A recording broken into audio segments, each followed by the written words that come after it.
Seigneur, on a chanté que tu es puissant, que tu es grand. C'est toi le plus grand.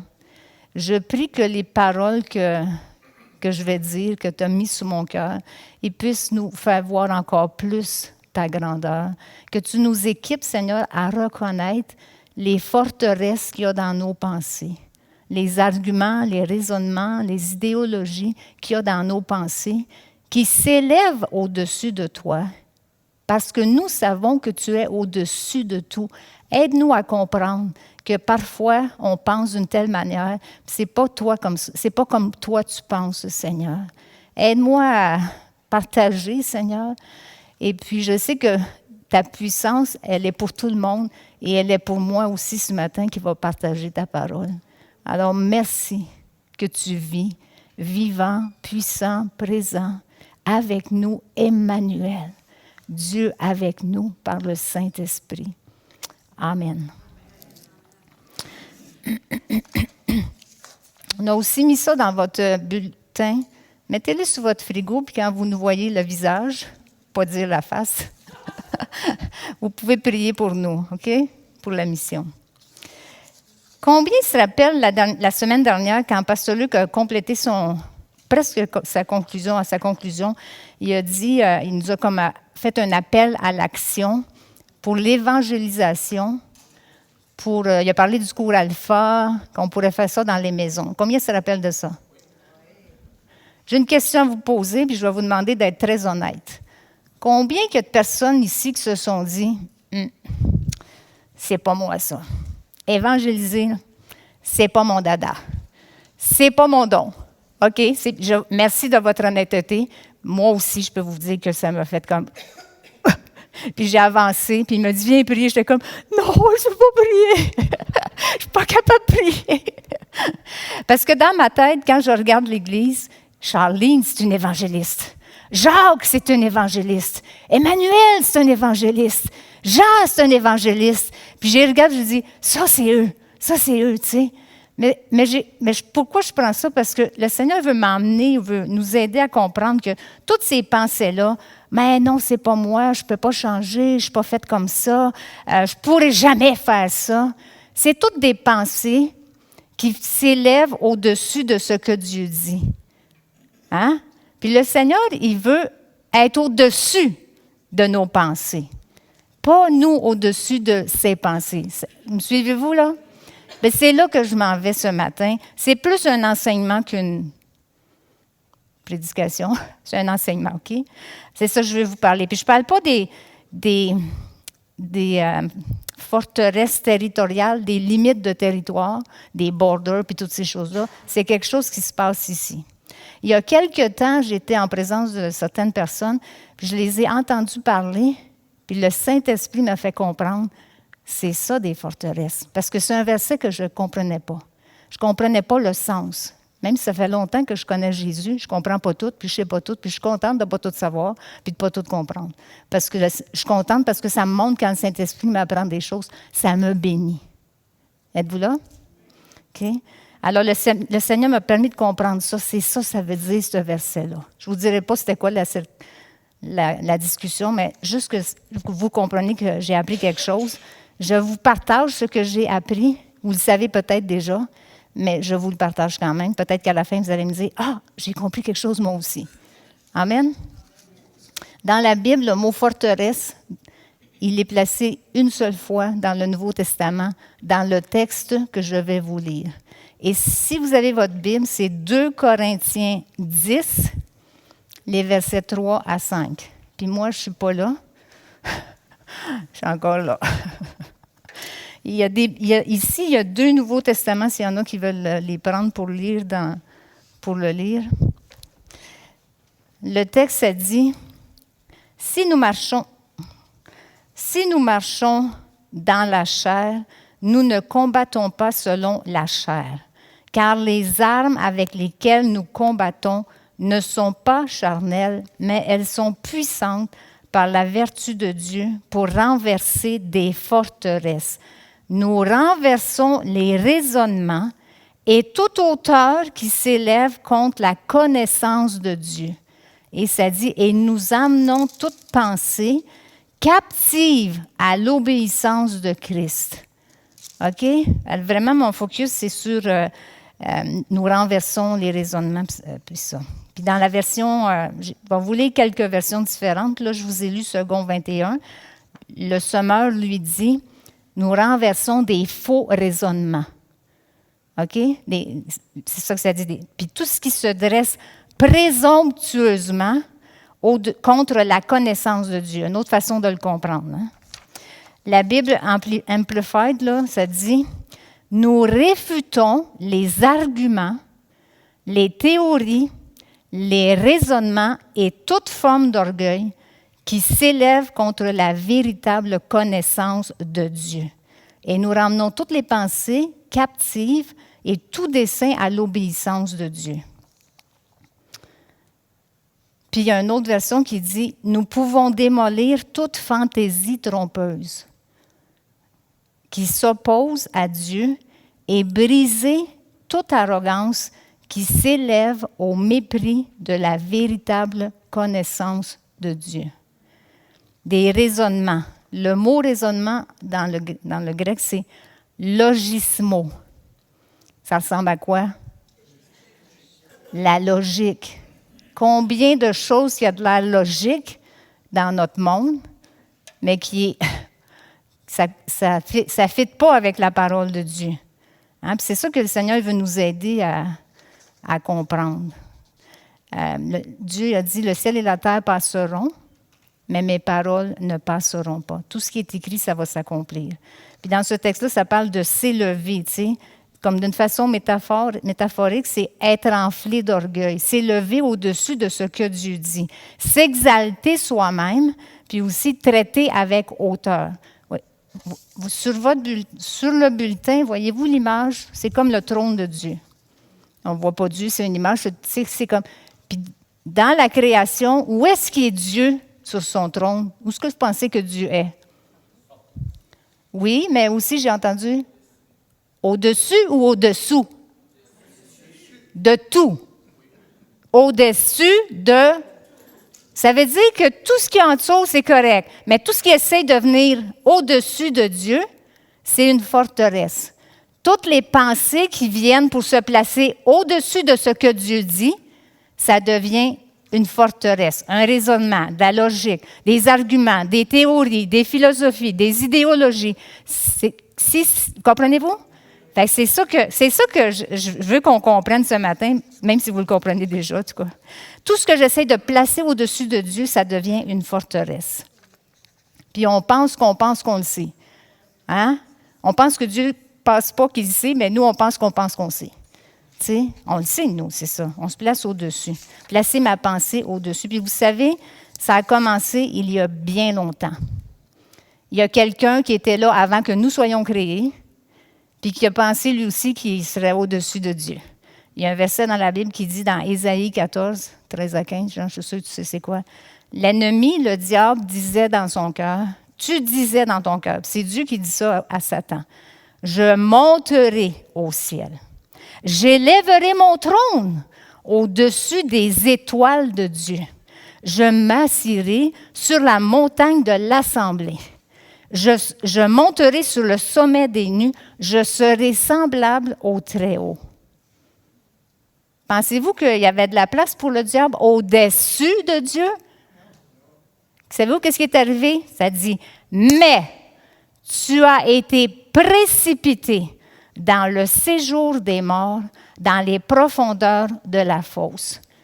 Il n'y a personne qui peut se placer au-dessus de Dieu. Dieu, c'est lui qui est le plus grand, le plus puissant, le plus fort, le plus tout ce qu'on voudra. Fait qu'on a ces pensées-là des fois. Des gens, écoutez, dans le monde dans lequel on vit, je suis sûre que vous pouvez me dire, il y en a plein de forteresses. Il y a plein de façons de penser qui sont contraires à Dieu. Je vais vous donner quelques exemples. Je vais vous en donner une qui est assez terre-à-terre, mais que j'ai trouvée intéressante. Cette semaine, j'ai rencontré l'épouse à Ronald, Manouchka, l'infirmière. Manouchka, elle travaille, c'est une infirmière, donc elle travaille un dimanche sur deux. Elle était ici la semaine passée. Et puis, elle vient d'Haïti, puis elle a travaillé dans les régions éloignées en Haïti, où il faut qu'elle pense. Puis elle me contait qu'une fois, il y avait une maman qui était venue avec son enfant, puis elle avait une démangeaison, un rash. OK? Puis Manouchka, elle a évalué, elle a prescrit une crème. On peut faire ça là, quand tu es loin comme ça. Elle a prescrit une crème. Elle avait son stéto, mais elle n'a pas utilisé son stéthoscope. Puis la maman dit, « Tu n'utilises pas ton stéto? » Non. Puis il n'y avait pas lieu d'utiliser le stéto. Sur la peau, c'est un enfant, elle a un rash. T'sais. La crème, ça va venir. Manouchka, elle va à la banque. Puis une des madames, elle lui dit, parce que le message a passé dans la communauté. Puis on dit à Manouchka, si tu veux être accepté dans la communauté, il faut que tu utilises ton stéthoscope. En tout temps. Bien, voyez-vous, là, je vais vous montrer c'est quoi une forteresse. Alors Manouchka a dit à la maman qu'elle vient de me voir avec son enfant. La maman est venue, puis Manouchka a utilisé le stéthoscope, mais pas là. Pas sur les poumons, sur les pieds qu'elle m'a dit.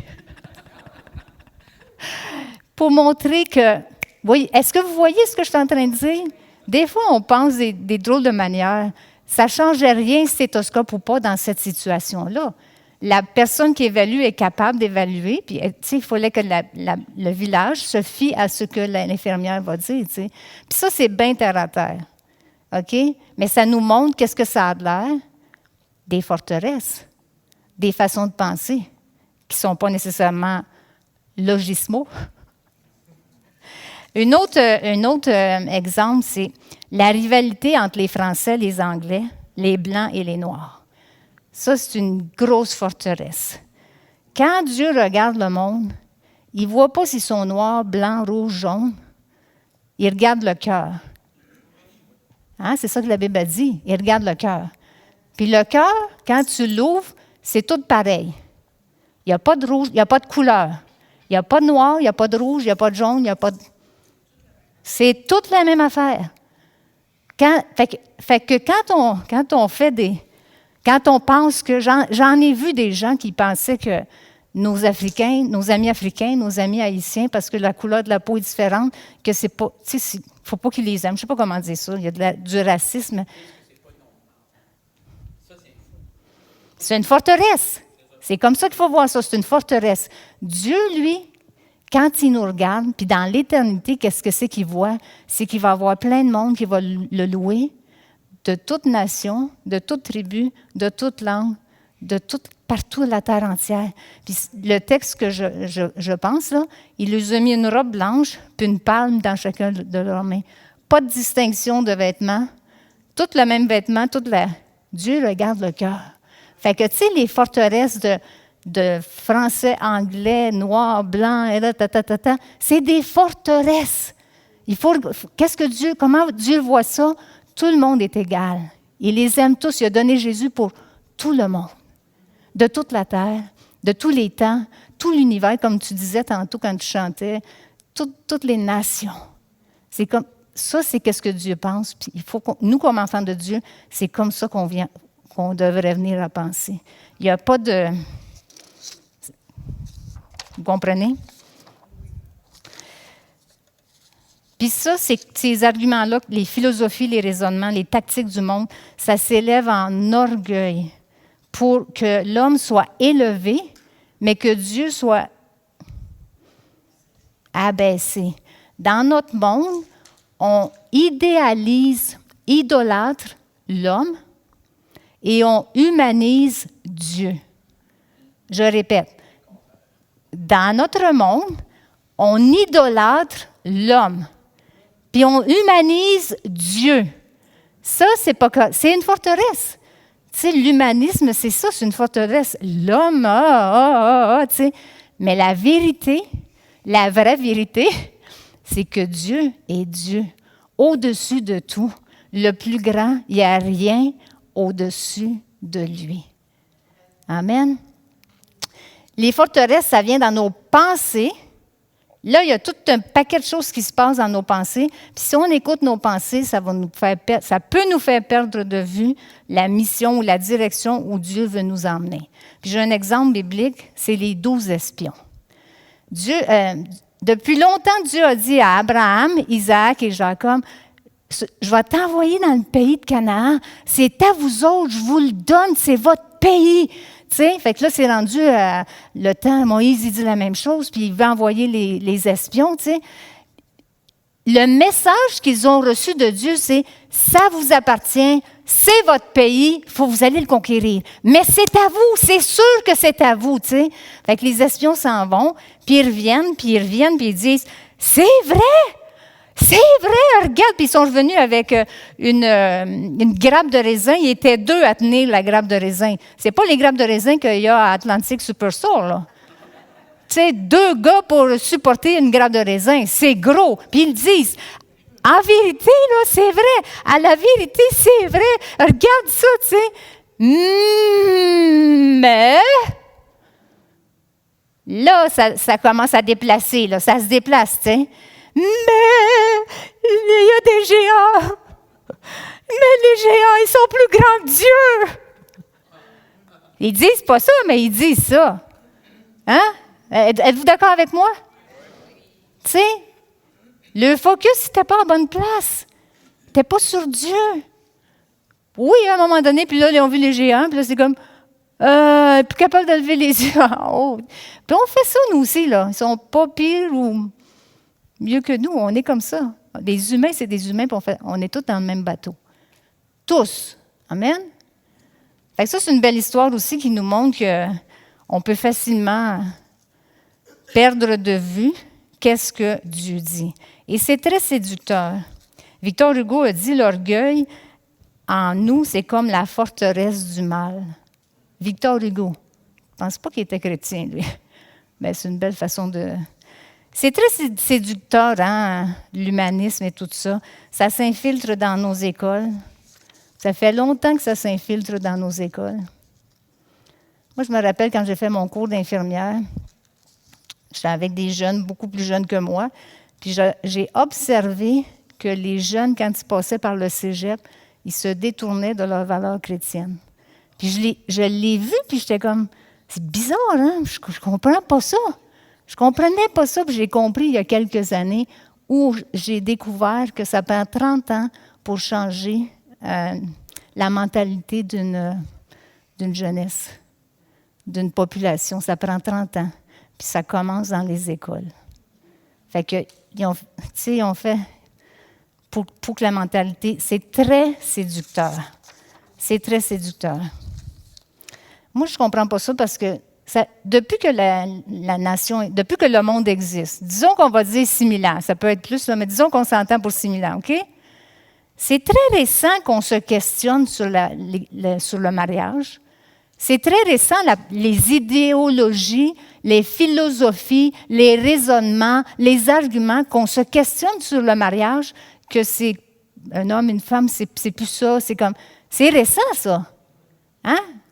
Même quand on n'est pas vieux, là, on est plus jeune que vous, M. Godin. Ça fait 50 ans quand même qu'on est mariés, tu sais. On ne parlait pas beaucoup de ça dans mon temps, tu es obligé de dire ça de même. Hein? On ne parlait pas beaucoup de ça. C'est très, très, très récent dans l'humanité, dans l'histoire de l'humanité que c'est changé. Les questions sur l'identité sexuelle, c'est changé. Il y a des pays qui veulent que... Tu peux même changer ton certificat de naissance, tu sais. Mais tu sais, quand tu viens au monde, là, le monde, il signe, là, c'est un gars ou t'es une fille. Hein? C'est nouveau, ça. Mais êtes-vous avec moi? Bien, c'est des idéologies qui essayent de se mettre au-dessus de Dieu. Parce que si Dieu le dit, il va dire comme Jean dit, c'est ça qui est ça. C'est ça la vérité. C'est la vérité, la parole de Dieu. Pas tout le temps qu'est-ce que l'humain dit. Pas tout le temps qu'est-ce que l'humain dit. Puis si on pense qu'il n'y a rien à faire, ça aussi c'est une forteresse. Parce qu'avec Dieu, nous ferons des exploits. Avec Dieu qui nous envoie où ce qu'il veut nous envoyer, il va faire la différence. Il voit d'avance, puis il sait. OK? D'autres exemples que je vais vous dire, c'est la fameuse arc-en-ciel que telle communauté utilise. La vraie sens de l'arc-en-ciel, c'est une promesse que Dieu a faite à l'humanité qu'il ne fera plus jamais de déluge. C'est ça l'histoire de l'arc-en-ciel. Mais ce n'est pas une question d'amour entre le monde, peu importe les sexes. Hein. C'est pas ça pantoute. Voyez-vous comment ça essaie de changer le... Puis j'ai même entendu cette semaine que ça, c'est comme... Faut faire attention comment je le dis, mais il y a des États dans le pays du Sud qu'ils veulent changer des choses. Pour leur plaisir sexuel, ils vont déborder dans la façon d'agir. Je ne vais pas parler parce qu'il y a des enfants ici, fait que je vais être très sage. Les gens sont prêts à changer des lois pour satisfaire leur... Quand c'est pas ça la réalité. Les êtres humains ne sont pas à vendre. Les êtres humains ne sont pas des possessions. Les êtres humains sont une création de Dieu. Ils appartiennent à Dieu. C'est une création de Dieu. Puis, à vous remarquer ici, là, il n'y en a pas un qui est pareil comme l'autre. Pas un qui est pareil. Pas un qui est pareil. Ça, c'est la diversité de Dieu. C'est la créativité de Dieu. Après que j'ai été formée, après que vous avez été formés, il a dit, c'est très bon. Pas besoin d'une deuxième. C'est très bon. Ça, c'est Dieu. Wow. Fait que je ne pourrais pas vous expliquer exactement parce que je ne veux pas des petites oreilles. Mais tout ce que je sais, c'est que Dieu il a dit, faites attention si vous faites du mal à un de ces enfants-là. Si vous les empêchez de venir à moi, puis des fois, les décisions qui sont prises, ça les empêche de venir. Ça salit, ça ternit, ça souille leur façon de voir Dieu, Papa Céleste, qui veut les... Quand Jésus dit, venez à moi. Puis il dit, ça sera mieux pour eux que... Ça serait mieux pour eux. Puis si Jésus dit ça, c'est peut-être qu'il pense, qu'est-ce que je pourrais faire? Je sais qu'il ne fait pas ça, là. Tu sais, Jésus dit, ça serait mieux pour eux, ça. Parce que si c'est moi qui agis, avez-vous déjà vu ça comme ça? Hein? Bon. Une autre forteresse qu'on a, c'est qu'on se dit, ça sert à rien. La politique, un petit peu, permettez-moi une parenthèse politique, ça sert à rien d'aller voter. Ça ne change rien. C'est une forteresse. Hein? Je vais vous dire, c'est une forteresse. Dans le temps de Paul, dans le temps de Jésus, l'Ecclésia, qui appelle l'Ecclésia, c'est tout le monde se rassemblait pour voter à main levée les discussions au sujet de la communauté, même des affaires de guerre. C'était ça, l'Ecclésia. Il y avait un rôle, il y avait une responsabilité. Nous, en tant que citoyens, on a aussi une responsabilité. La prochaine fois que ça viendra, dites pas « ça ne sert à rien ». Prenez votre responsabilité, utilisez votre droit. OK? Fin de la parenthèse. Mais ça fait partie des forteresses qu'on pense que ça ne fait rien. C'est une forteresse, ça.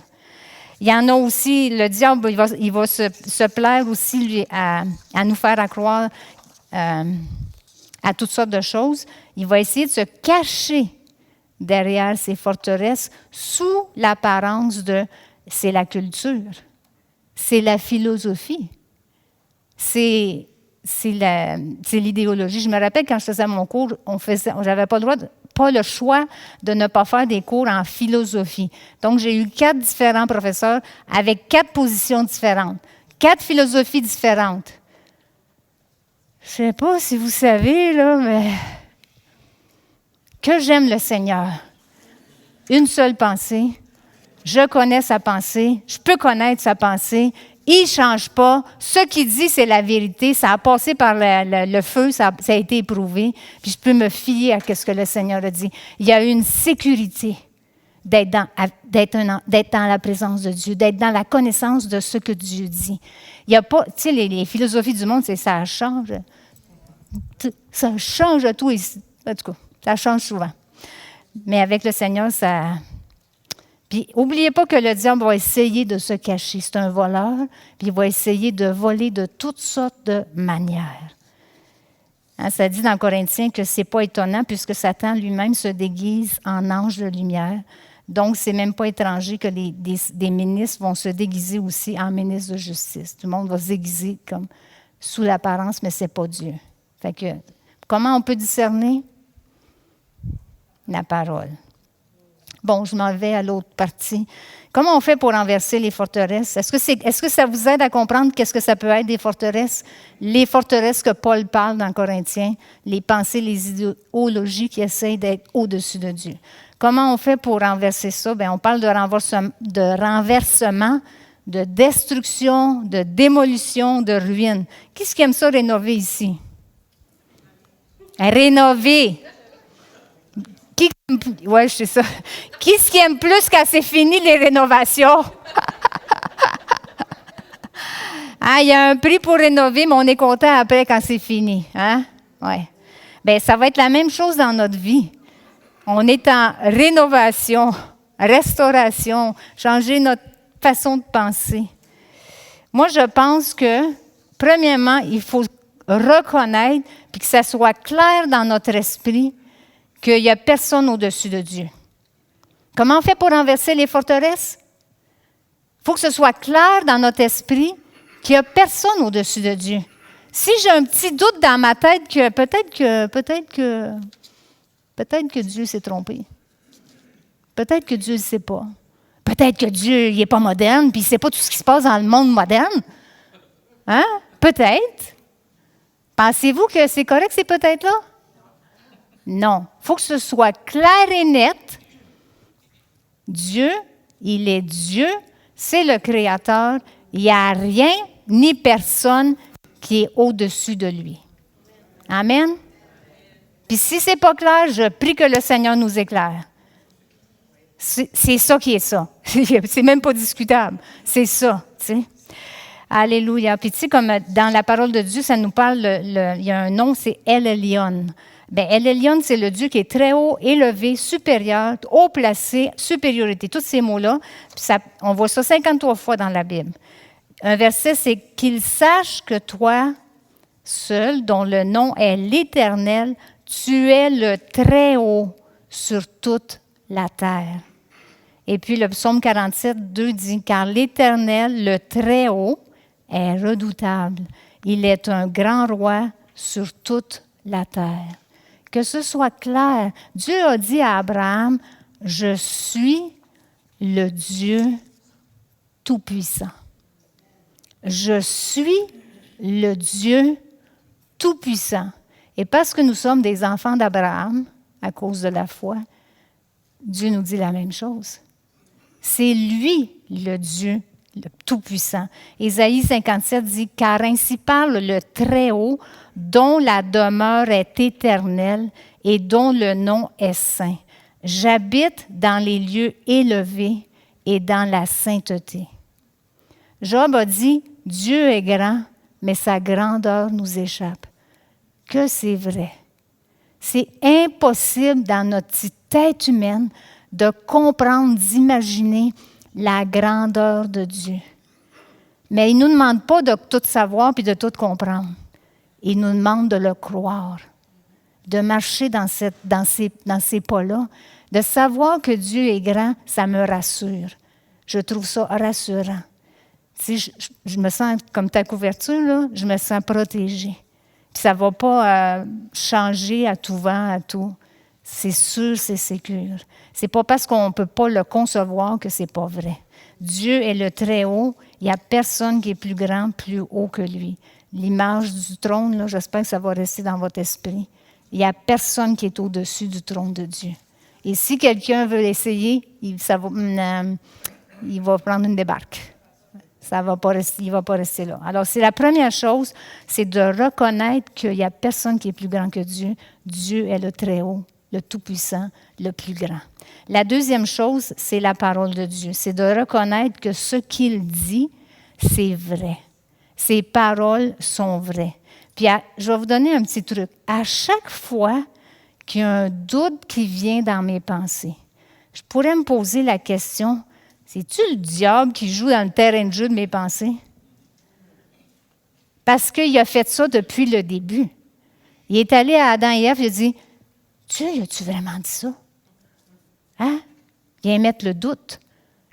Puis il dit, vous allez être grand, vous allez être grand. Fait que la pensée, c'est vous allez être plus grand encore que Dieu.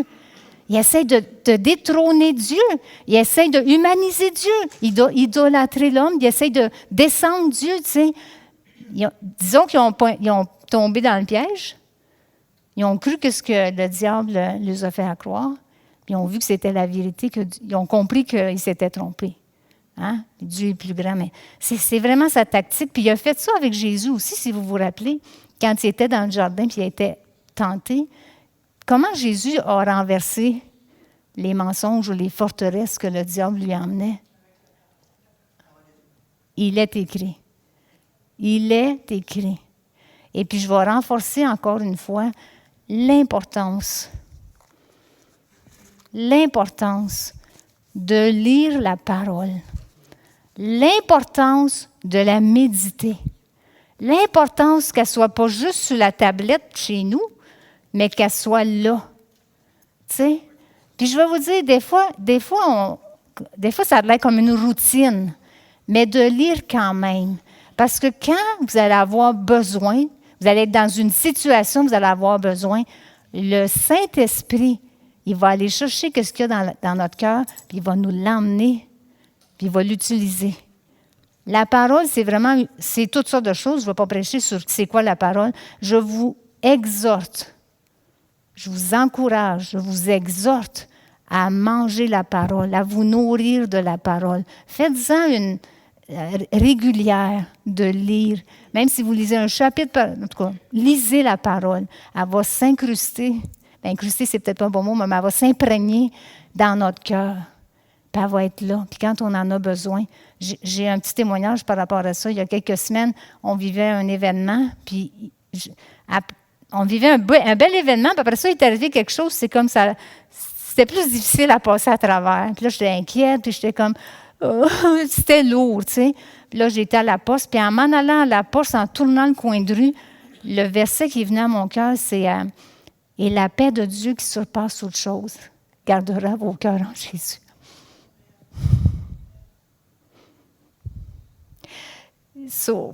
Cette pensée-là qui essayait de monter au-dessus de Dieu, le Seigneur, le Saint-Esprit est venu me rassurer. Arrête de t'inquiéter. Puis combien de fois nos inquiétudes, ils viennent au-dessus de Dieu? Tu sais, je prie que le Seigneur nous rappelle avec ce message-là que lui il est au-dessus, que sa parole est la vérité, qu'elle est au-dessus de tout. C'est lui qui dit vrai. Ce n'est pas les inquiétudes ou quoi que ce soit qu'on passe à travers. Puis le Seigneur a intervenu dans cette situation-là. Puis le Seigneur, il sait que nos pensées ne sont pas les siennes. Il nous le dit dans Ésaïe. Elle dit « Car mes pensées ne sont pas vos pensées, et vos voix ne sont pas mes voix, dit l'Éternel. Autant les cieux sont éloignés au-dessus de la terre, autant mes voix sont éloignées au-dessus de vos voix, et mes pensées sont au-dessus de vos pensées. » Ça devrait nous rassurer, comme tu as dit, Valérie, comme des enfants. Il n'est pas comment ça, là? Tu n'es pas encore rendu là, là? Dieu, il n'est pas comme ça.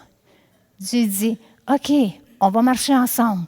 Puis si je pèse, je regrette, Seigneur, je te demande pardon, pardonne-moi. OK, on continue à marcher ensemble. C'est paisible avec le Seigneur. Il ne nous écrase pas. Il ne nous terrorise pas. Il ne nous force pas. Il est patient, mais il veut qu'on marche avec lui. Il veut qu'on marche avec lui. C'est doux. La marche avec le Seigneur, c'est doux. Des fois, il nous reprend, mais c'est quand même doux. Hein? C'est un papa. Un papa. Alléluia, Seigneur Jésus. Bien, justement, ça me fait penser, on a chanté le chant on est des enfants de Dieu. On est adoptés, hein? On sait tout ça, on est adoptés. Quand un enfant qui est adopté, il rentre dans la maison, dans sa nouvelle maison, quand un enfant est adopté, toi, tu sais c'est quoi avoir adopté? L'enfant, il fallait qu'il s'ajuste à votre façon de vivre, à votre façon de parler, aux instructions. Oui? Ou bien non, c'est toi qui t'es adapté à eux? Tu t'es adapté à eux? Les deux, bien c'est ça. Bien, les enfants, tu ris comme ta mère. Les enfants de Dieu, les enfants adoptés, là, c'est la même affaire. On arrive avec tout un bagage. On est tous des enfants adoptés. Right? OK? On arrive tout avec notre bagage. Notre façon d'agir, notre façon de penser, nos connaissances. Notre façon de... Moi, je vais regarder sur Internet à tous les jours, tout le temps, à toutes les heures. Quand tu arrives dans la maison, c'est comme... Non, on ne va pas dire on va dire... Chez nous, c'est comme ça que ça se passe. Chez nous, c'est comme ça que ça se passe. Quand on rentre dans la famille de Dieu, vous ne trouvez pas ça la même affaire? On arrive avec tout notre bagage, mais le Seigneur, c'est lui, c'est comme... C'est limite. La façon d'agir, c'est comme Dieu y agit. C'est à nous à s'adapter à ce que Dieu dit. C'est ça que le verset dit, que nos pensées soient transformées. Puis s'il y en a qui ne sont pas transformées, on les amène captifs à ce que Dieu dit. Je me fais-tu bien comprendre, là? Oui, OK. Hein? L'ajustement ne se fera pas. Ouais. C'est nous qu'il faut s'ajuster à ce que Dieu dit. C'est ça. Bien, c'est ça que j'essayais de dire. Parce qu'on est des enfants adoptés, c'est à nous à s'adapter. Parce que nous sommes adoptés, c'est à nous à s'adapter. OK? À ce que Dieu dit. Puis moi, je trouve que le Seigneur est extraordinaire parce qu'il nous fait connaître c'est quoi sa volonté. On n'est pas dans une course à relais pour essayer de comprendre d'un point à l'autre qu'est-ce qu'on doit faire. C'est écrit, c'est clair, c'est pour tout le monde. Tout le monde a accès. Tout le monde est libre de le prendre ou pas, de le lire ou pas. Mais l'exhortation, c'est prends. Découvre qu'est-ce qui se passe dans le royaume de Dieu, comment ça marche dans le royaume de Dieu. Puis ça va être extraordinaire. Il y a un verset que je voudrais apporter en finissant, c'est pour nous montrer que Dieu il est tellement bon qu'il nous a donné tout ce qu'on avait besoin. Dans Romains 12, 1 et 2, ça dit « Je vous exhorte par les compassions de Dieu à offrir vos corps comme un sacrifice vivant, saint, agréable à Dieu, ce qui sera de votre part un culte raisonnable. » Et la suite, j'aime la suite, « Ne vous conformez pas au siècle présent, mais soyez transformés par le renouvellement de l'intelligence, afin que vous discerniez quelle est la volonté de Dieu, ce qui est bon, agréable et parfait. » Et soyez transformés dans l'original, c'est le mot métamorpho. Quand vous pensez à métamorpho, combien pensent à des papillons? Un papillon, il y a 3 étapes. C'est une chenille, il passe son temps dans le cocon, c'est un beau papillon. Hein? Ça ressemble à nous. On arrive au Seigneur, Dieu, il voit le résultat final, puis toute la vie, on est en transformation. Le papillon, 1 mois. Mais nous, c'est toute la vie. Puis Dieu est gracieux parce qu'il ne dit pas, hey, dans 1 mois, il faut tout être compris. Hein? Dieu, il dit, on va marcher ensemble, viens-t'en dans mon cocon, passe du temps dans... Peut-être c'est ça que ça veut dire, quand tu pries, rentre dans ton garde-robe, puis viens prier avec moi, tu sais, c'est peut-être ça que c'est, dans le cocon de Dieu. Hein?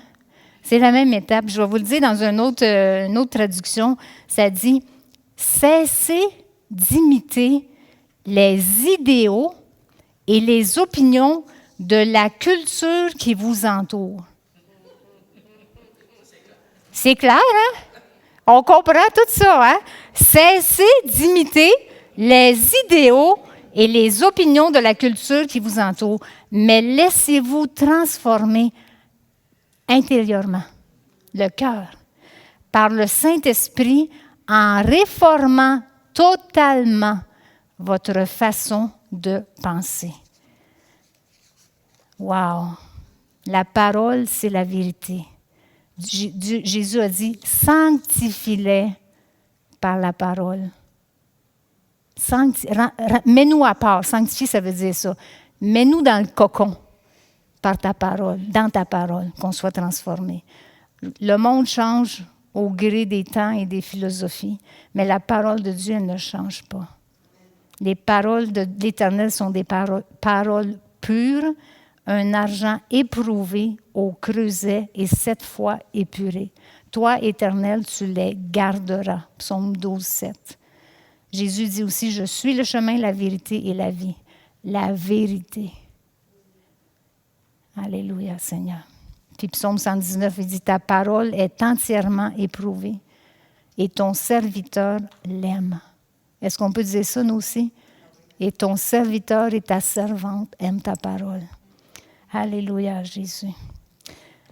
Pour aller avec vivre selon le cœur de Dieu, je nous dirais, gardons nos cœurs plus que toute autre chose.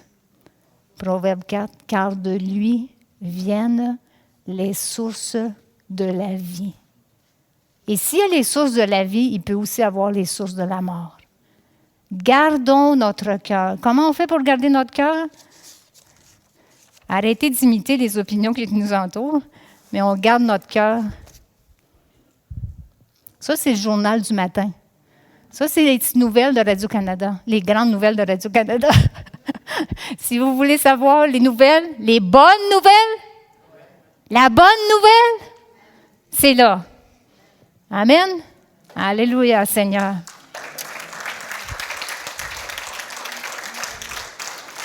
Pour terminer, j'aimerais ça voir avec vous. Pendant que je vous ai parlé, y a-t-il une pensée qui est venue à votre esprit et tu te dis, ouais, ça là, on peut dire que c'est une forteresse. Y en a-tu que ça lui est arrivé? OK.